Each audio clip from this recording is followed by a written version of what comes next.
Howdy folks, thanks for tuning in. Today I wanted to add a little bit more instructional material to the channel. So I had the idea to do an overall guide for flat picking in the key of C or in C position if you're capoed up somewhere. And my point in doing this is that the traditions of playing in C position are a little bit different than playing in G position.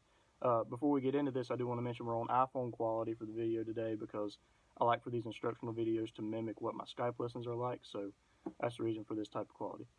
So anyhow, when you're playing in C position versus G position, in bluegrass flat picking, there are certain traditions that have grown over time based on the kinds of tunes that are played, the way different pickers have influenced the overall landscape of flat picking.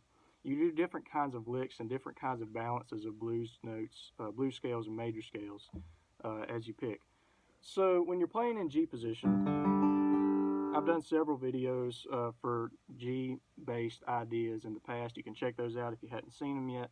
But when you're playing in G, you use blues and major scales, and you mix them together pretty well. And you can lean either way as much as you want to. If you like to really have a lot of drive and tension and release, you can lean heavily on the blues scales. You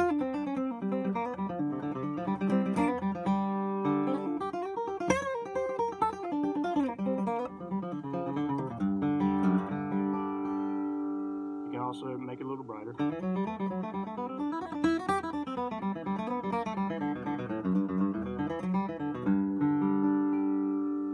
Both options are there, and it just sort of depends on what your influences are, what you're feeling at the moment, which tune you're playing. But you know, starting with the Tony Rice school and going forward from when Tony started to really use this blues scale heavy improv, you can really get a lot of drive and sounds out of G position. Now, when you play in C, just based on tradition and based on the influences that we have when we think about playing out of C position, you make different decisions. You can figure out all the same scales and you can recreate everything in the same way. For instance, I can play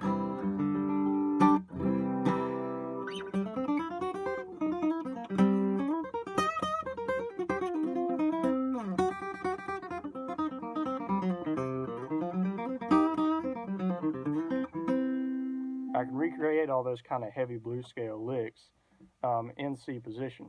But generally speaking, when you're playing tunes in C, the tradition is to lean more toward the major scales. You still use blues notes, but it's in a kind of particular way. I'll give you some good examples here in a minute.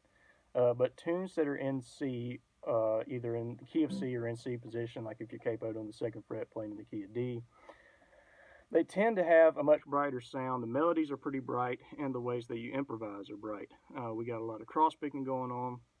We got ideas that lean more heavily on the major third and things like that.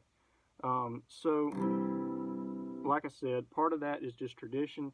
Also, I think it's worth mentioning, just may seem like a small detail, but when you play a C major chord, there are 2 major thirds in that chord. And I rarely ever modify that. I don't think anybody ever does when they're playing tunes like St. Anne's Reel, Whiskey Before Breakfast, Black Mountain Rag. You generally just play one of these C chords. You could close it off and get just 1s and 5s like I do with a G chord, but you generally don't. Because when you think C position, you might think of some stuff that Tony's done, but I tend to think, personally at least, Doc Watson, Norman Blake, sort of a little bit more of a traditional style of flat picking. You got licks like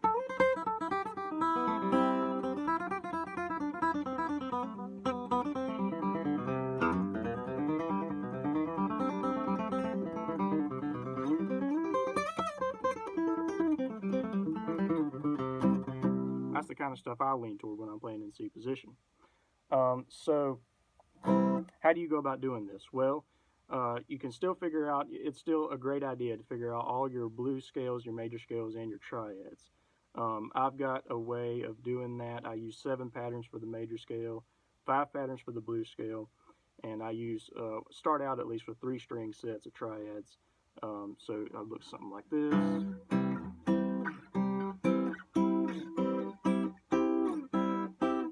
This is the kind of thing, if we do lessons over Skype, we'll break this down a whole lot more and take our time and work through the patterns.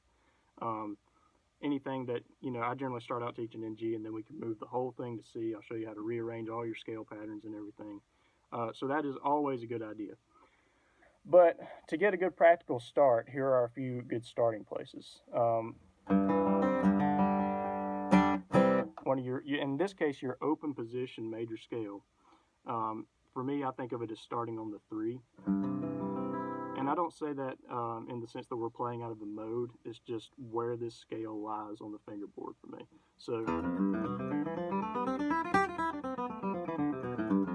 I call that a C position scale. I use reference points for everything.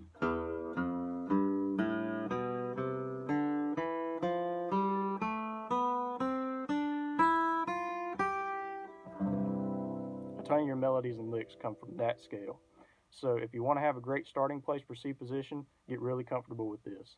And then things like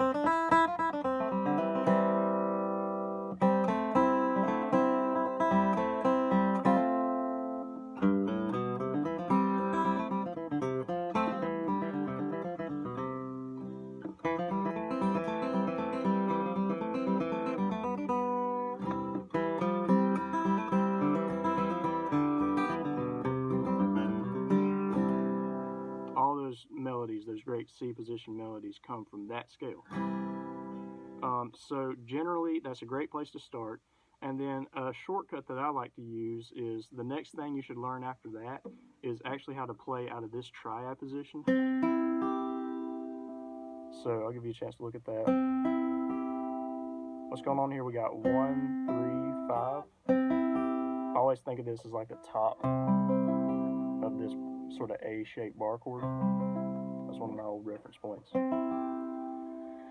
If you learn how to play out of this, it'll give you a few more pieces that you commonly hear in those melodies and in those licks.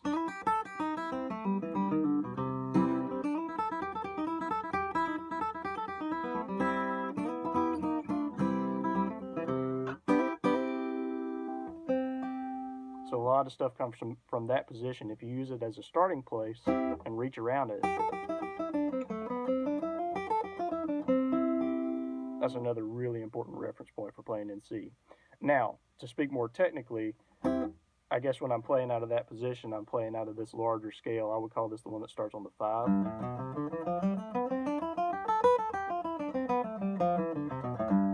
So that's really where it's coming from. But if you use this as a starting place, it kind of helps you focus on flat picking ideas, practical stuff.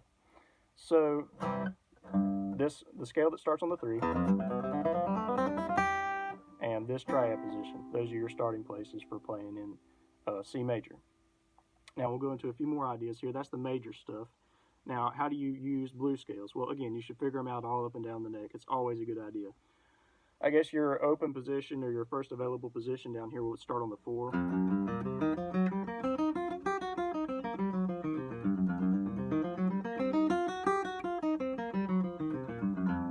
But again, I'm not going to be using that to play licks like, at least in most cases when I'm flat picking, I'm not going to be doing that. So how I more commonly use the blues scale notes in flat picking, what you see in the traditions like from Doc Watson licks, things like that, they're mixed in there just as little ways to color your major scale licks with a much smaller ratio of blues scale notes than you hear when you're playing in G position. So like for example, you'll hear the flat 3. That's a sort of a common Doc Watson sound. That's the flat 3 right there. And I'm just instantly resolving that to the major 3. So that's really common. You'll hear that down here too, or pulled off to the 2. All right, you might also hear the flat 7.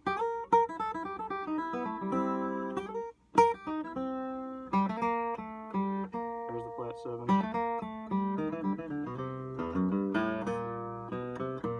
You'll hear it right there.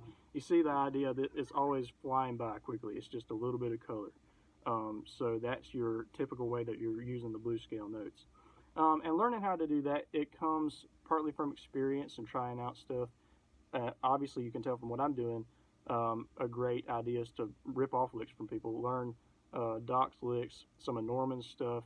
Brian Sutton actually does a lot of great stuff in this area because even though he's a more modern flat picker, he's got a lot of the Doc Watson traditions really figured out, and he uses those in his playing. So he's got this great balance of the different schools of flat picking, and he's really can use the Doc Watson style a little bit more than some other flat pickers that here. So rip off licks from those guys, but let me give you a few examples of my own that you might want to use here. To use a few blues notes right here. This is a good lick that sits fairly low. We're going to use a flat 3 in this lick. That's the flat 7, flat 7, and the flat 3. Going by really quickly. So what we're going to do, I'll slow this down.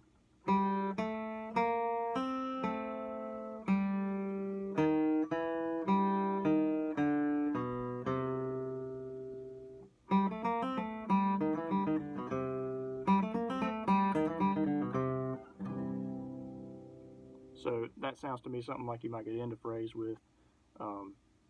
Pretty conclusive. So nice colors from the blues scale, but still leans toward the major sounds. So another lick. Let's get one in here that's just purely major. This is Sutton influence, that top pull off. The form of this is pretty simple. The trick is the right hand. So what you're going to do is you're going to do a downstroke on the open E and an upstroke on the pull off on the first fret. And then you go down to your next note. The trick is that might sound like you do it as a trill, which is fine, but you can tighten it up a little bit by adding in extra pick strokes. That's a little Sutton trick right there, and Johnny Highland actually uses this quite a bit when he's playing electric guitar too. So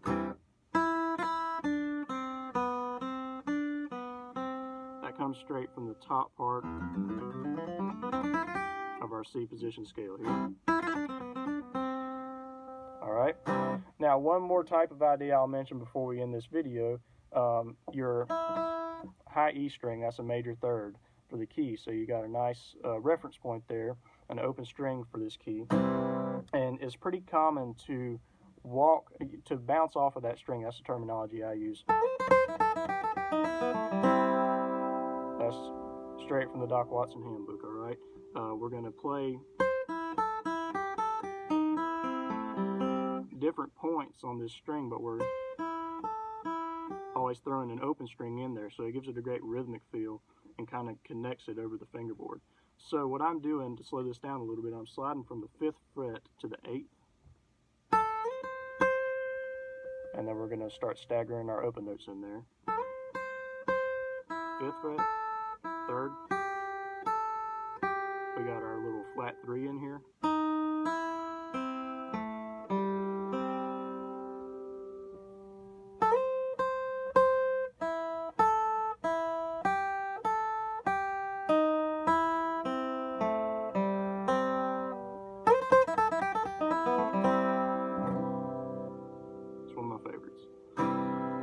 Now, that's just some starter ideas. Obviously, you can figure out more ideas in scale patterns up the neck that have this same kind of ratio.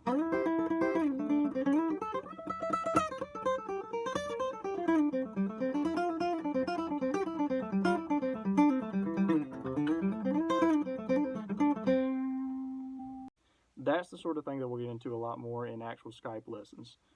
How to lay these patterns out and where to find them, how to move between them efficiently, when to use your triads, things like that. We get into that very heavily in lessons. So I hope this video was helpful for you to give an introduction to playing in C position for flat picking guitar. I'll put my contact info in the description. Please hit me up if you want to do some lessons over Skype. Share this video around if you dig it. Subscribe to the channel for more, and thank you very much for watching.